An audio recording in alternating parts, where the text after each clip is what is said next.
Hey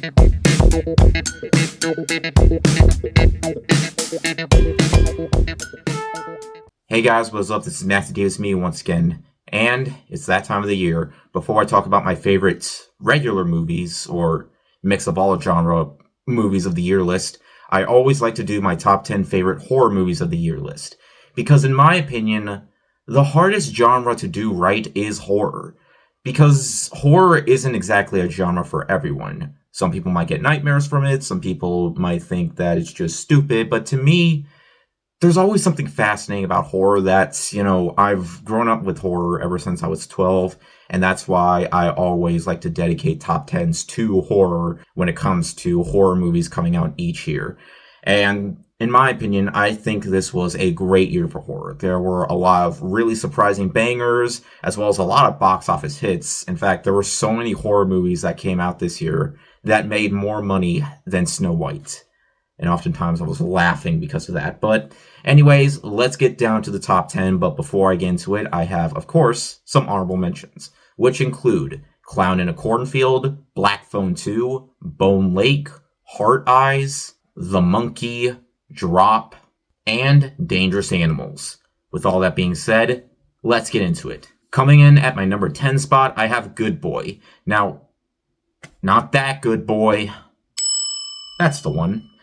Good Boy is a very interesting film. It's basically like a live-action Courage the Cowardly Dog film, where this dog is trying to protect his owner from a creepy thing that's going on in their house. So it's pretty much dedicated to those who love Courage the Cowardly Dog, even though that really wasn't the intention. The intention was to make a movie where the dog is the star. And despite the fact that, this was made on a very small budget, the dog gives one of the most convincing performances of the year.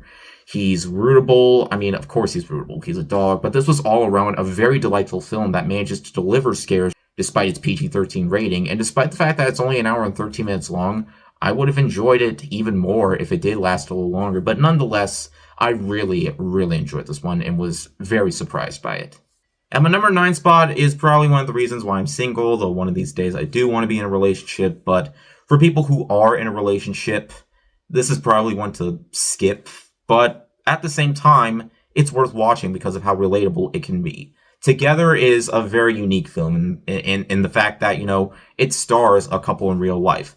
Dave Franco and Brie Larson give some very, very convincing performances just due to the fact that they're a couple in real life. But this has a very special kind of body horror element to it in a way that makes it all the more creepy. Probably not as creepy as something like The Substance, but this all around manages to be both creepy and funny at the same time, while also delivering some very creepy elements as well as some moments of tension from time to time, as well as some moments of just, being all around a fun time. It manages to be a suspenseful film, it manages to be a fun film, a funny film, and it manages to bring in everything that I could have wanted from a film like this. I really had a great time with it. Coming in at number 8 is probably one of the most divisive films of the year. Critics loved it, audiences not so much. I'm on the lines of critics for this one, and that's 28 Years Later. Sure, it may just be another two-parter movie. In fact, the second part doesn't come out till a few more weeks, and this movie came out like 6 months ago, but I really enjoyed my time with this one.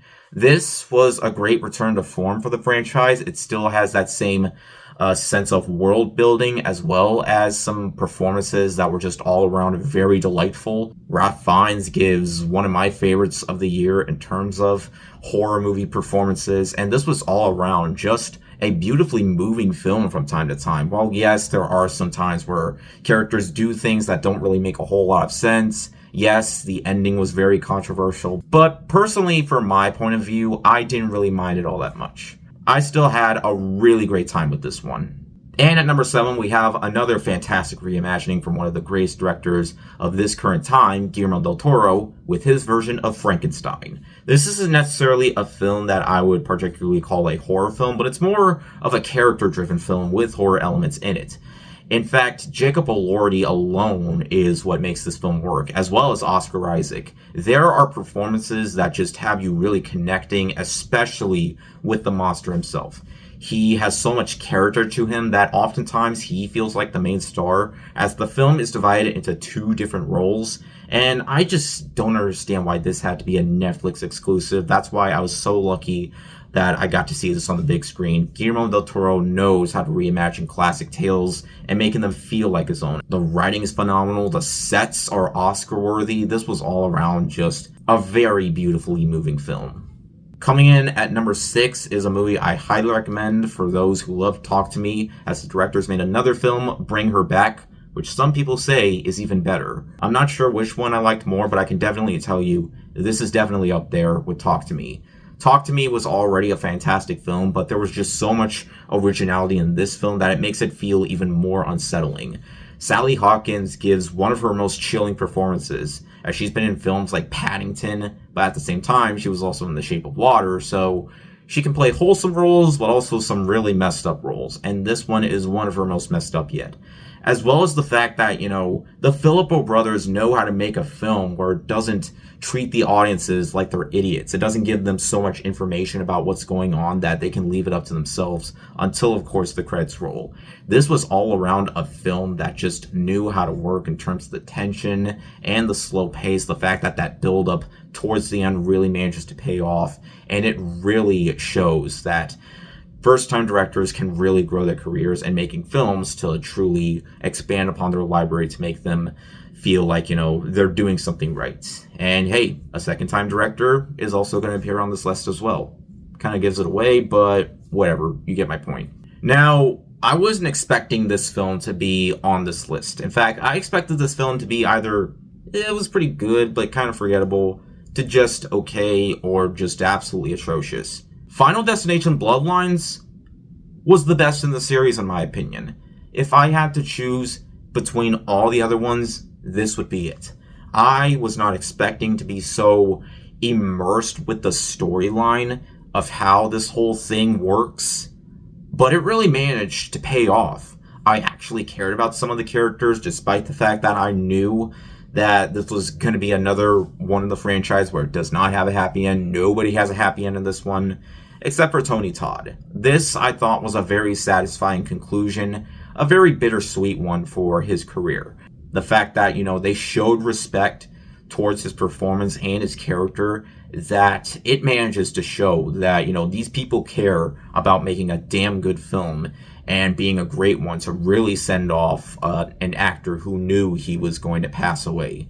And hey, it has some of the most creative kills that I've seen throughout the franchise. Yes, it does have your basic ones, like, things falling and splatting on people, but it didn't hide the fact that I was still watching a very fun film that knew how to work in terms of the beginning to having a lot more much later on. This movie just does not slow down. I was always invested with what was going on, and oftentimes I didn't really care that I had to wait for another kill to happen. I was motivated throughout this entire thing. Coming in at number 4 is a movie that at first I was going to keep off this list because I wasn't sure if I would consider it a horror film per se. But thinking about it, people get killed. This is a very unsettling movie. And throughout this movie, people are in a situation that feels scary. And hey, a lot of people get killed in this one. And not to mention, it's from one of the most iconic horror authors of all time, Stephen King. Then I thought to myself, screw it. The Long Walk is a horror movie, and I'm putting it on this list. This is not a film that is particularly fun. Nothing about this movie is fun. Everything that happens in this movie is unsettling. It's unnerving. You get attached to these characters that you just knew that something bad was going to happen to them.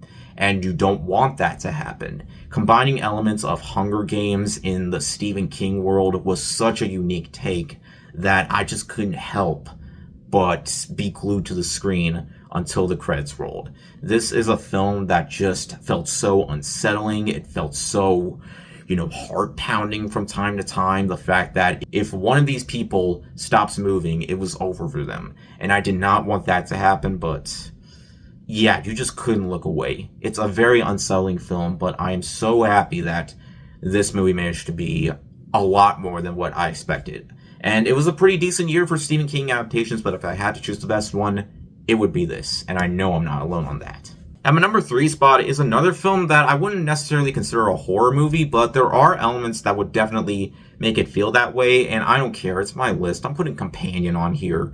Companion is one of those films to come out in January that wasn't released in January just to get dunked out because it was going to be garbage, because this movie was anything but garbage. If you stay away from the trailers, it makes the experience all the more better. You have absolutely no idea what's going to happen throughout this film, but it manages to deliver on every single aspect that's going for, from what's going on with these people's relationships, and just thinking to yourself, yeah, this is gonna turn into a bloodbath at some point. And it did not disappoint the slightest. It's very well paced, and even when it gets slow, it manages to always feel interesting. The creators of Barbarian really outdid themselves with this one. Speaking of which, coming in at number 2 is the director of Barbarian's second film, Weapons. Of course, Weapons had to be here eventually. It was one of the most anticipated horror films to come out this year, and it did not disappoint. It had everything that you would expect from the director of Barbarian to give. A very compelling narrative that doesn't give away too much, that always has you thinking, and it goes in various different directions that you would not expect. It has multiple different character perspectives that never feel out of place. Everything feels necessary, and it manages to have so much that I just couldn't help but just smile the whole time. It was one of the most fun horror movie experiences that I've had this year. It managed to deliver on every single aspect, and hey, I didn't mind the way it ended. It didn't need to be scary all the time, it just needed to be scary when it felt necessary. And oftentimes, it can be intentionally funny, and it manages to work. This movie manages to work on almost every single level, and I just couldn't help but love my time with it. Well, if number 1 wasn't going to be Weapons, then of course, it had to be Sinners. Weapons might be the film that has more horror to it, but Sinners has pretty much everything else plus horror. So the reason why it's number 1 is, well, I mean, come on, why is it not number 1?